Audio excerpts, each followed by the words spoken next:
Hey guys, welcome to the 18th lecture of the chapter Breathing and Exchange of Gases. I am Harish Kumar और इस lecture में हम पढ़ने वाले हैं ऑक्सीजन डिसोसिएशन कर्व के बारे में। तो चलो ये लेक्चर शुरू करते हैं।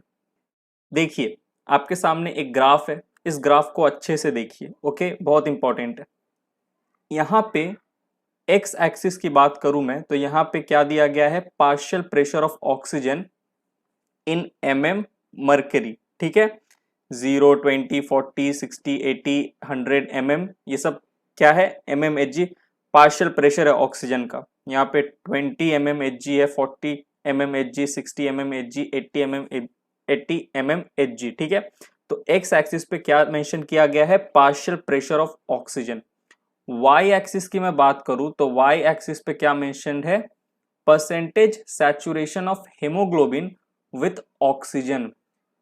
हेमोग्लोबिन का सैचुरेशन, इसका मतलब आप क्या समझते हो बताओ। मैंने आपको बताया था हेमोग्लोबिन का सैचुरेशन हो रहा है, यानी कि हेमोग्लोबिन के साथ ऑक्सीजन बाइंड हो रहा है, तो हम कहते हैं हेमोग्लोबिन का सैचुरेशन हो रहा है। हेमोग्लोबिन के साथ ऑक्सीजन ब्रेक हो रहा है तो हम कहेंगे यहाँ पे डिसोसिएशन हो रहा है, ठीक है। सैचुरेशन का मतलब क्या, हेमोग्लोबिन के साथ ऑक्सीजन का बाइंड होना। तो हेमोग्लोबिन का क्या हो रहा है, सैचुरेशन हो रहा है। तो वही वाई एक्सिस में दिया गया है, 20%, 40%, 60%, 80%, 100%। यहाँ पे ये सैचुरेशन ऑफ हेमोग्लोबिन दिया गया है वाई एक्सिस पे विथ ऑक्सीजन, परसेंटेज में दिया गया, ठीक है। Percentage saturation of haemoglobin with oxygen. Alright, अब आपको मैंने एक्स एक्सिस वाई एक्सिस बता दिया। अब इस ग्राफ को समझते हैं। देखिए, जितना भी मॉलिक्यूल्स है ऑक्सीजन का जो कि हेमोग्लोबिन के साथ बाइंड करने वाला है, वो साइमल्टेनियसली बाइंड नहीं करता। All molecules of oxygen does not attach simultaneously on haemoglobin. Simultaneously शब्द का मतलब क्या होता है, एट सेम टाइम। तो एट सेम टाइम जितने भी ऑक्सीजन के मॉलिक्यूल्स है वो एक साथ हेमोग्लोबिन के साथ बाइंड नहीं करेंगे।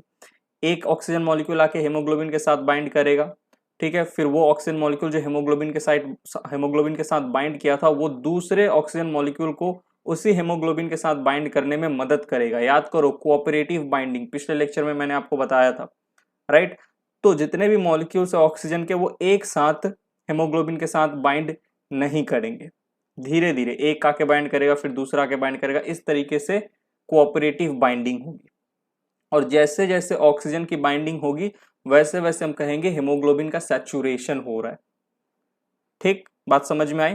तो वही तो ये ग्राफ को प्लॉट किया गया है, कितने पार्शियल प्रेशर पे कितना परसेंटेज ऑफ हेमोग्लोबिन जो है उसका सैचुरेशन हो गया, ठीक है। कितने पार्शियल प्रेशर ऑफ ऑक्सीजन पे कितना सैचुरेशन हुआ है हेमोग्लोबिन का।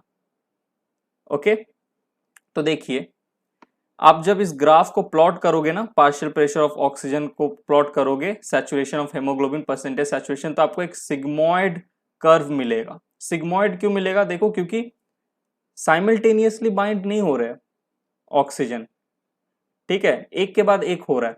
Simultaneously at the same time सारे ऑक्सीजन जाके हेमोग्लोबिन के साथ बाइंड कर लेते तो ग्राफ कैसा आता, आपको लीनियर मिलता है इस तरीके से।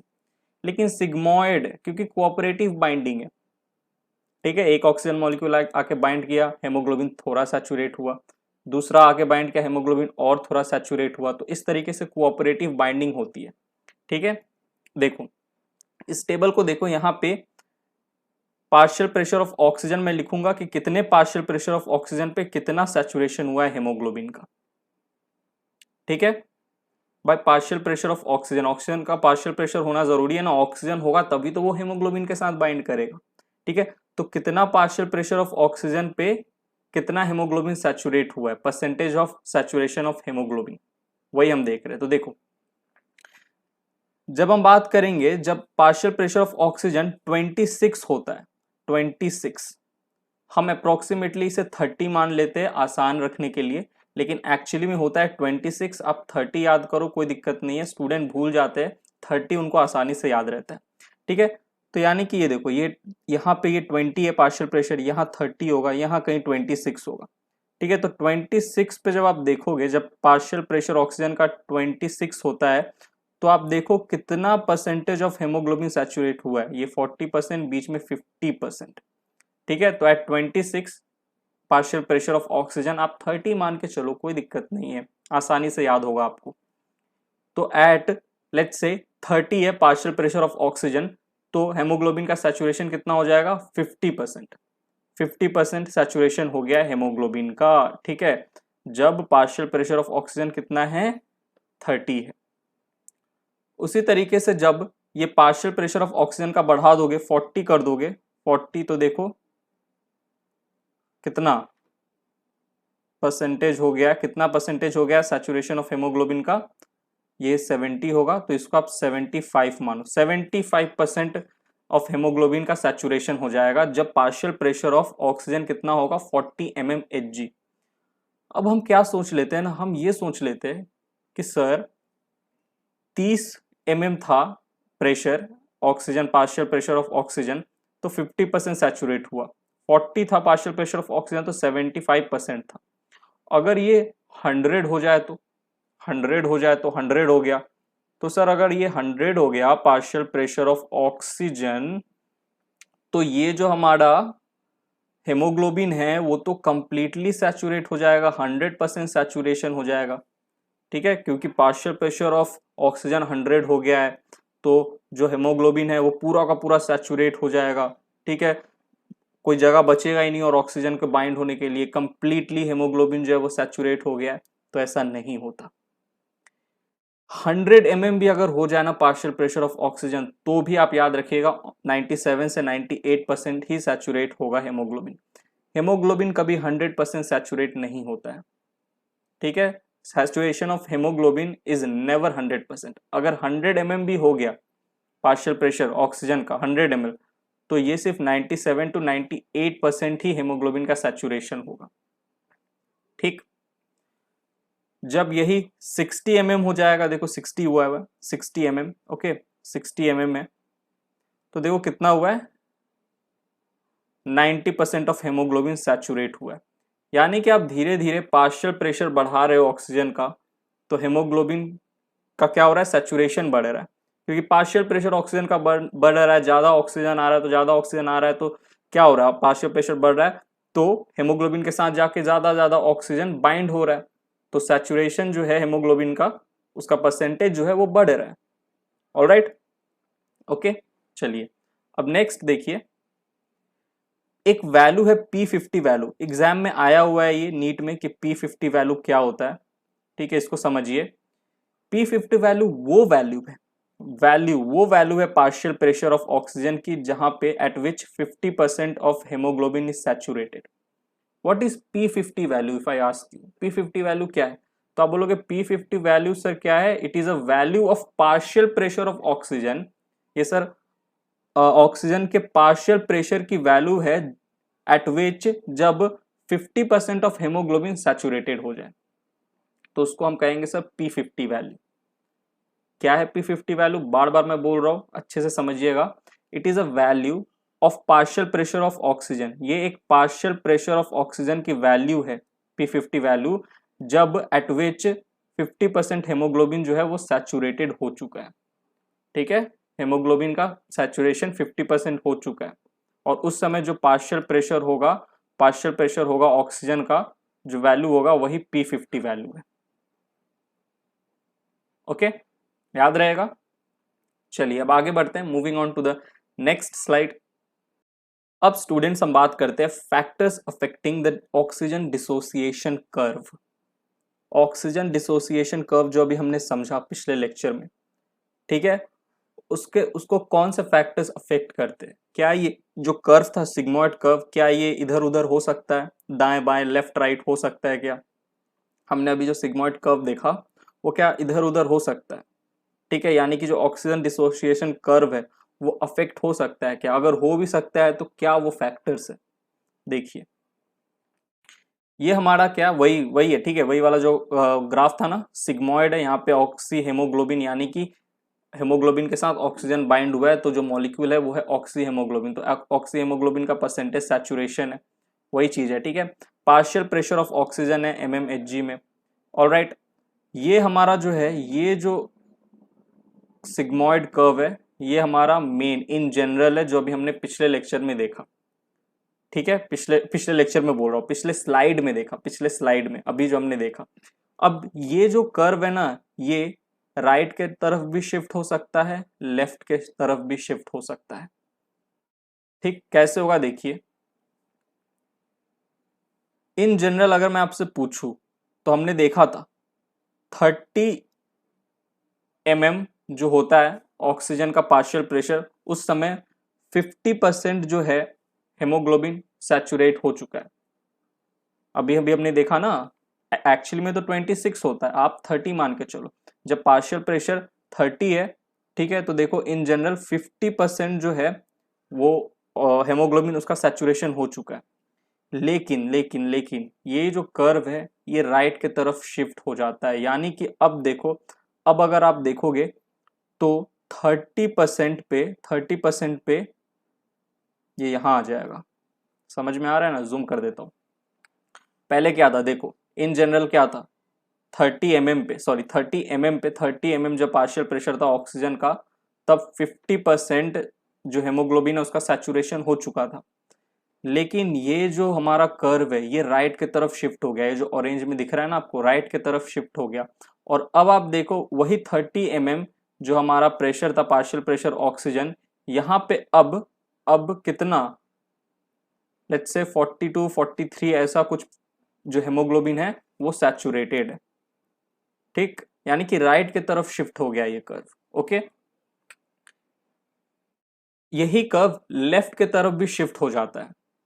जो ऑक्सीजन डिसोसिएशन कर्व है ना, ये अफेक्ट हो जा रहा है, ये राइट की तरफ भी शिफ्ट हो जा रहा है, लेफ्ट की तरफ भी शिफ्ट हो जा रहा है। जब लेफ्ट की तरफ शिफ्ट हो रहा है तो देखो 30 mm partial pressure of oxygen पे, यहां पे देखो 65% जो हमारा 65% जो हमारा हेमोग्लोबिन है वो सैचुरेट हो रहा है।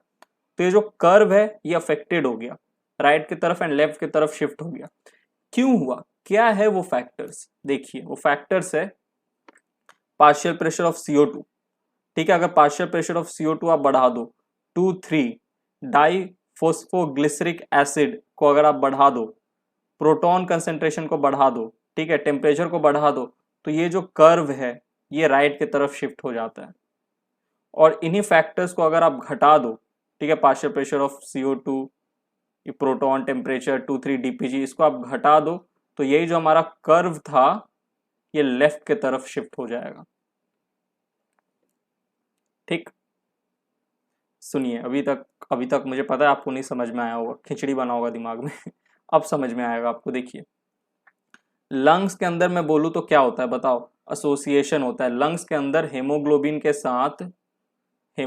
साथ कौन आके जुड़ता है, ऑक्सीजन आके जुड़ता है। ठीक, लंग्स में एसोसिएशन होता है क्योंकि लंग्स में हमें पता है पार्शियल प्रेशर ऑफ ऑक्सीजन जो है वो ज्यादा होगा, क्योंकि हम एटमॉस्फेयर से ऑक्सीजन को इनहेल कर रहे हैं तो लंग्स पे आ रहा है, तो लंग्स में पार्शियल प्रेशर ऑफ ऑक्सीजन क्या है, ज्यादा है, राइट। तो हेमोग्लोबिन के साथ ऑक्सीजन बाइंड करेगा, यानी कि लंग्स में एसोसिएशन होगा।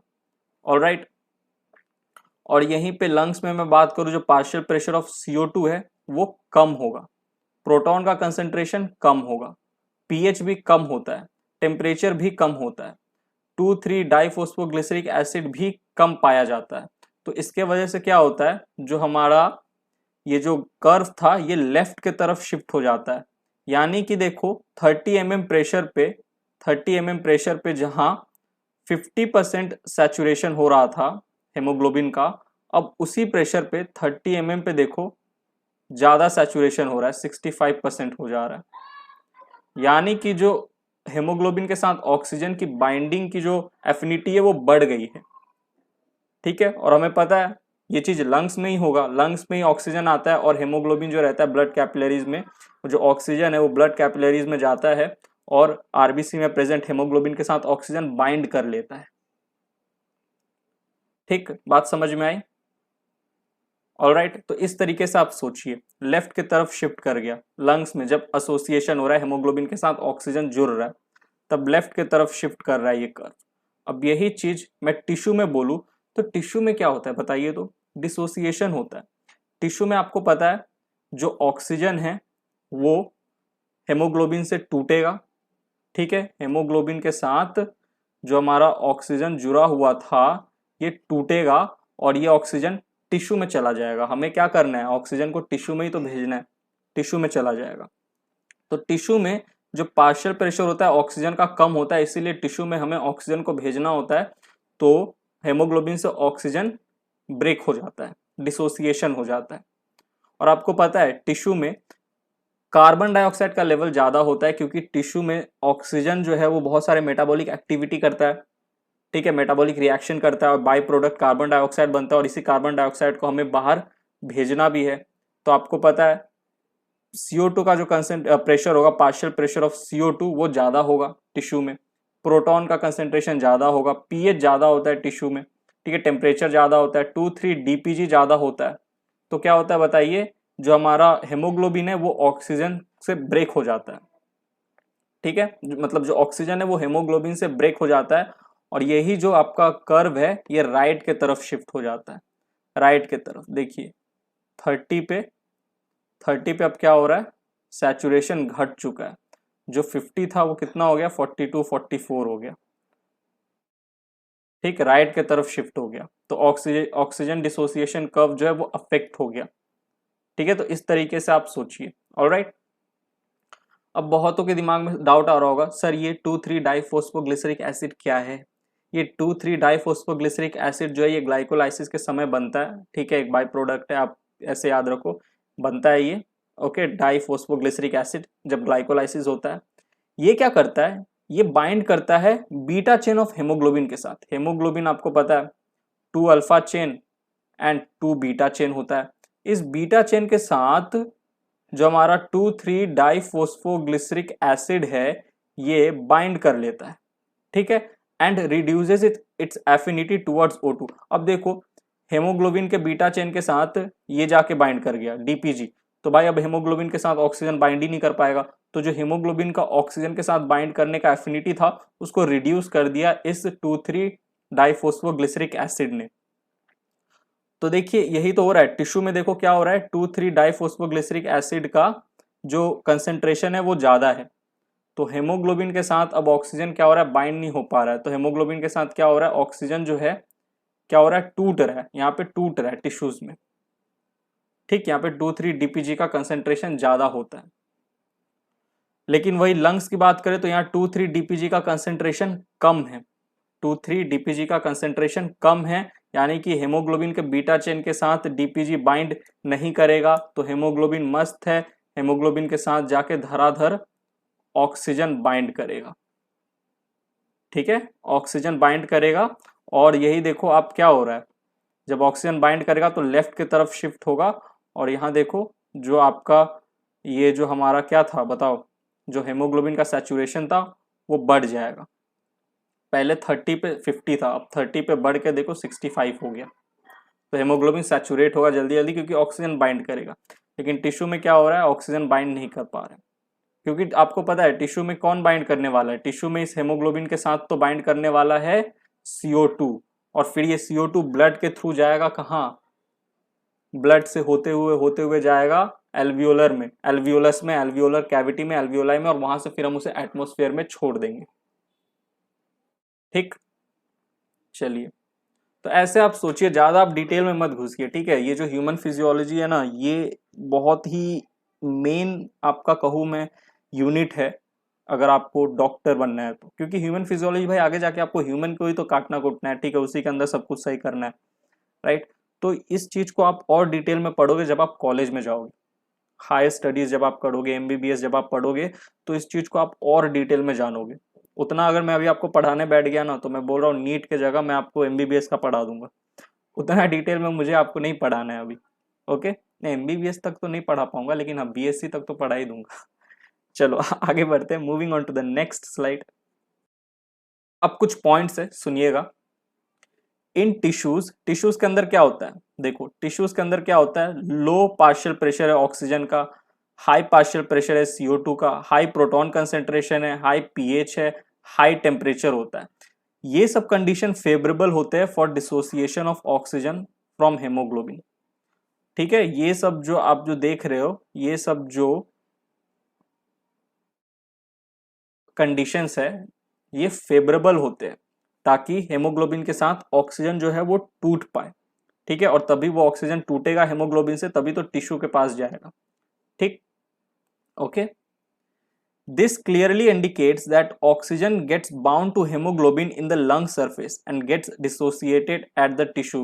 ये lungs association dissociation और इस कर्व से आप एक चीज समझ में आ गया होगा कि लंग्स में पार्शियल प्रेशर ऑफ ऑक्सीजन ज़्यादा होता है तो लंग्स में जो ऑक्सीजन है वो हेमोग्लोबिन के साथ बाइंड करेगा, ठीक है। लेकिन टिश्यू में क्या होता है, हेमोग्लोबिन से यही ऑक्सीजन क्या होता है, डिसोसिएट हो जाता है, ठीक है, और उसके लिए ये सब कंडीशंस जो है फेवरेबल होते हैं, ओके। तो ऑक्सीजन डिसोसिएशन कर्व से आपने ये चीज सीखा।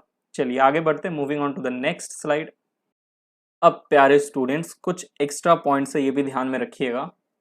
देखो ऐसे ही एक्स्ट्रा पढ़ा रहा हूँ, ऊपर से और एक्स्ट्रा पॉइंट बोल रहा हूँ, आप याद रखो, ठीक है। तो ज़्यादा गुस्सा नाराज मत हो जाना। याद आपको करना है, एनसीईआरटी स्पेसिफिक होकर याद करो। एनसीईआरटी को समझ लिए, बहुत बड़ा काम कर लिया आप, ठीक है। मतलब चांसेस वही इंक्रीज हो जाते सिलेक्शन के जहां आपको एनसीईआरटी समझ में आ गया, क्योंकि एक बार समझ में आ गया फिर याद तो हो ही जाएगा। बहुत जन बिना समझे याद करते रहते हैं, उनका कुछ नहीं होता, तो समझ के याद कीजिए, ठीक है। देखिए P50 वैल्यू क्या होता है, वापस से बोल रहा हूँ क्योंकि ये इंपॉर्टेंट है। ये वो वैल्यू है, value of partial pressure of oxygen. Partial pressure of oxygen का वो वैल्यू है जब एट विच 50% हेमोग्लोबिन जो है वो सैचुरेट हो चुका है, ठीक है। ये पॉइंट आप स्किप भी कर सकते हो। देखो P50 वैल्यू जो होता है ये इन्वर्सली प्रोपोर्शनल होता है एफिनिटी ऑफ हेमोग्लोबिन के, यानी कि अगर आप P50 का वैल्यू बढ़ाओगे तो एफिनिटी ऑफ हेमोग्लोबिन घटेगा, P50 वैल्यू का वैल्यू घटाओगे तो एफिनिटी ऑफ HB बढ़ेगा, ठीक है। ये पॉइंट आप स्किप भी कर सकते हो, उतना कुछ है नहीं, लेकिन इसके बाद वाले जो पॉइंट्स है वो इंपॉर्टेंट है। शिफ्ट टू राइट, जो सिग्मोइड कर्व था वो राइट की तरफ शिफ्ट हो रहा था, इसका मतलब क्या होता है, that decrease in affinity between oxygen and haemoglobin. देखो राइट की तरफ शिफ्ट हो रहा है, यानी कि ये कब होता है, जब फैक्टर्स क्या होते हैं, जब CO2 पार्शियल प्रेशर ज़्यादा होता है, CO2 का 2,3 DPG ज़्यादा होता है, प्रोटॉन ज़्यादा होता है, टेम्परेचर ज़्यादा होता है, ठीक है। यानी कि टिश्यूज़ में ये सब जो कंडीशंस थे ज़्यादा थे टिश्यूज़ के अंदर, तो डिसोसिएशन हो रहा था, यानी कि ऑक्सीजन जो है हेमोग्लोबिन से टूट रहा था, ऑक्सीजन और हेमोग्लोबिन के बीच में एफिनिटी घट रहा था, ठीक है। तो shift to right means that decrease in affinity between oxygen and haemoglobin. Shift to left means that increase in affinity between oxygen and haemoglobin, ठीक है।